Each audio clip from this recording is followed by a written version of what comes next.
ఈ త్యాగరాజు జీవించిన కాలంలో రాజులు ప్రజలు ఎలా ఉన్నారంటే విచ్చలవిడిగా ఉన్నారు. ఒక మాటలో చెప్పాలంటే మహారాష్ట్ర రాజులు భక్తిపరులే, ఆ మాటకొస్తే భక్తులే కాదనను. సంగీత సాహిత్యాలు శృంగార భూయిష్టమైపోయాయి.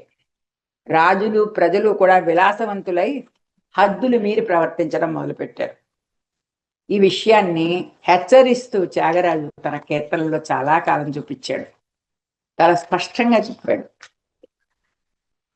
ఎటులో బురుతువో తెలియ ఏకాంత రామయ్య, ఏ రకంగా నన్ను నువ్వు రక్షించగలవు చెప్పు ఒకసారి. కటకట నా చరితము కన్న కఠోరమై, నువ్వు అసలు వినలేవు నా నీవు రక్షించడానికి ఒక్క సుగుణం కూడా నాలో లేదు అని చెప్పేసి రాముడితో చెప్తాడు. అది తనది కాదు, సమాజానికి దృష్టిలో పెట్టుకు చేస్తుంది. అన్ని తన మీద ఆపాదించుకుంటారని చెప్పాను కదా మీకు, మనస అంటూ. అలాగా నాకు ఒక్క సుగుణం లేదు, లేనప్పుడు నువ్వు నన్ను ఏ రకంగా నువ్వు నన్ను రక్షిస్తావు, ఏ విధంగా నన్ను ఆదరిస్తావు అని చెప్పుకుంటూ, ఏమిటి అవగుణాలు అంటే, ఒట్టి గొడ్డూరితే భక్షించి తిరిగేతే పుట్టులో భుల నెల్ల పొట్టకై పొగడితే అంటాడు. గొడ్డులాగా కూర్చుని భక్షించడం, భోజనం చేయడం కాదు. భోజనం అంటే ఏమిటి మాట? సున్నితం, మనకు కావలసిన పదార్థం ఇంత జాగ్రత్తగా తిన్నాం. కానీ భక్షించడం అంటే ఏమిటి? అక్కడ ఉన్న కుంభాలు తినేయడు, మనది కాదు. ఏమో రేపటికి ఉంటుందో తెలియదు, రేపు దొరుకుతుందో లేదో అని కొంతమంది ఆబగా తింటూ ఉంటారు చూసారా, అలాగా గొడ్డులాగా తిరిగాను. ఆ భక్షించడం కూడా దానికి ఒక పొట్టింది, అసలు తినడానికి అన్నట్లుగా నేను తినేస్తున్నాను. పుట్టులోపులనే వాడు ఎవరికి ఒక్క కాని వాడు, ఎవరికి దానం చేసిన చరిత్ర వాడికి లేదు. ఆ రాజుకి కానీ ఆ జమీందారికి కానీ. పరమ దుర్మార్గులు. కానీ వాళ్ళ వెనకాల వెళ్ళి, అమ్మో నీ అంతటి కన్నుడు ఎవరైనా ఉన్నారా, నువ్వు శిబి చక్రవర్తివి, నువ్వు దానకన్నుడివి అంటూ వాళ్ళు ఏమి ఒక్క రూపాయి కూడా వాళ్ళు ఇవ్వకపోయినా కూడా వాళ్ళని నోరారా పొగుడుతూ కీర్తిస్తూ, మీరెంతటి వాళ్ళు అంతటి వాళ్ళు, దానంలో మీ పేరు మొదటి చెప్పి తర్వాత చెప్పాలి ఎవరి పేరైనా అని ఈ రకంగా వాళ్ళందరినీ పొగిడాను. ఎవరిని? పుట్టులోపుల్ని. వాళ్ళు పుట్టుకతోనే పరమ లోపులు, ఏమాత్రం కీర్తి పొందవలసిన వాళ్ళు కాదు. కానీ వాళ్ళందరినీ పొగుడుతూ నా జీవితాన్ని వృధా చేసుకున్నాను. దుష్టులతో కూడి దుష్కృత్యములు సలిపి రట్టుబడిన త్యాగరాజుకి దయతో ఒక్క సుగుణం లేదు. అంటే ఈ అవగుణాలన్నీ ఎవరికి ఉన్నాయట? సమాజంలో జనం దగ్గర చూసినవి. త్యాగరాజు సమాజంలో జనం దగ్గర చూసినవి. ఇంతంత సంపదలు ఇంటికి వస్తే వద్దన్న త్యాగరాజు ఎక్కడ? పుట్టులోపులందరినీ పొగిడిన మామూలు దుర్మార్గ జనం ఎక్కడ?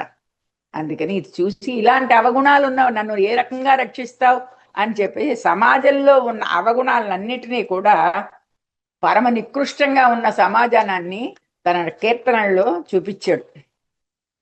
గొప్పదనము మనదని మదమెప్పటికి తలకెక్కి తప్పు పలుకులాడుచు తానొప్పతిల్లుచును, తెప్పున ఇంగిత మెరుంగక మెప్పులు కాసించే ఆ చప్పని ప్రభువుల కడకును త్రిప్పుటలేలరా. మేమే గొప్ప రాజులం అనుకుంటూ మీసాలు దువ్వుకుంటూ, వాళ్ళకు ఒక మినిమం గౌరవం లేకుండా వాళ్ళు ప్రవర్తిస్తున్న రాజుల దగ్గరికి వెళ్ళి ఇంతటి వాళ్ళు అంతటి వాళ్ళని మెప్పులతో తెగ పొగిడేస్తూ వాళ్ళని, వాళ్ళు ఇచ్చిన తృణమో పణమో అపురూపరంగా తెచ్చుకుని నీ విలాసాలకి నువ్వు ఖర్చు పెట్టుకుంటున్నావు. అవి నీ అవసరానికి ఆదుకుంటున్నాయంటే అవసరాలు కాదు, నీకు విలాసాలు ఎక్కువ అవడం వల్ల ఇలా కనబడిన ప్రతివాడిని నువ్వు పొగడవలసిన అవసరం వస్తుంది. నీ అవసరాలు చాలా తక్కువగా ఉన్నప్పుడు నువ్వు ఎవరిని ఆనందింప చేయక్కర్లేదు. నీ మాటలు చాలా పొదుపుగా వాడతావు అప్పుడు అని త్యాగరాజు చెప్తాడు. మత ధర్మాల్ని ఆచరించి దైవభక్తి పరులై నిరాడంబర జీవితం గడపవలసిన అగ్రవర్ణాల వారు కూడా ఏమి నిర్మోహమాటంగా చెండాడేశాడు త్యాగరాజు. అగ్రవర్ణాల వాళ్ళు కూడా బాహ్య వేషధారులు అయ్యారు. చాలా మంది సాధారణంగా అంటారు, అందరినీ చూపించదండి సమాజం పుస్తకాల్లోనే. చాలా నిర్మోహమాటంగా చెప్పగలిగే ధైర్యం ఉన్న కవులు చాలా మంది ఉన్నారు మనకి. త్యాగరాజు అందులో ఒకడు. అగ్రవర్ణాల వాళ్ళు కూడా ఇలా బాహ్య ఆడంబరులై మాట్లాడుతుంటే నోరు విప్పలం. మానసిక సౌందర్యానికి బాహ్య సౌందర్యానికి సంబంధం లేదు. అక్కడ రెండు వేరువేరుగా మనకి ప్రతిఫలిస్తున్నాయి. కాబట్టి ఇలాంటి సమాజం ఉంది, జాగ్రత్త అని చెప్పి తన వైపు నుంచి తను కూడా సమాజంలో భాగం కాబట్టి తను ఎవరు ఇలా రాయమని అడగలా. తన బాధ్యత, తన బాధ్యత సమాజాన్ని ఒక మంచి దారిలో పయనింప చేయడం అనేది ఒక కవికి ఉన్న బాధ్యత. మరి అంత ముందర వాళ్ళు కూడా అలాగే చేశారు కదా, చేశారా లేదా? అన్నమాచార్యులు వాళ్ళందరూ వాళ్ళకి ఎవరైనా చెప్పారు ఇలా చెయ్యాలి ఇలా రాయాలని? లేదు కదా. అంటే బాధ్యత, తన బాధ్యతను గుర్తించిన వాడు కనుక త్యాగరాజు ఇలా ఉండకూడదు, ఇలా ఉండాలి అని. ఎవరి దగ్గరికి వెళ్ళి ఎవరు చెప్తే ఎవరు వింటారు? నీకేమిటయ్యా అవసరం అంటారు. అందుకని అన్నీ తన మీదే వేసుకుని నేనే దుష్టుణ్ణి, నేనే దుర్మార్గుణ్ణి, నేనే పుట్టులోపులనల్లా పొగిడిన వాడిని, నన్ను నాకున్న అవగుణాలు చూస్తే నీకు అసలు నన్ను రక్షించాలన్న భావమే రాదు అని చెప్పి తనంతట తను చెప్పుకున్నాడు ఈ కీర్తనలో.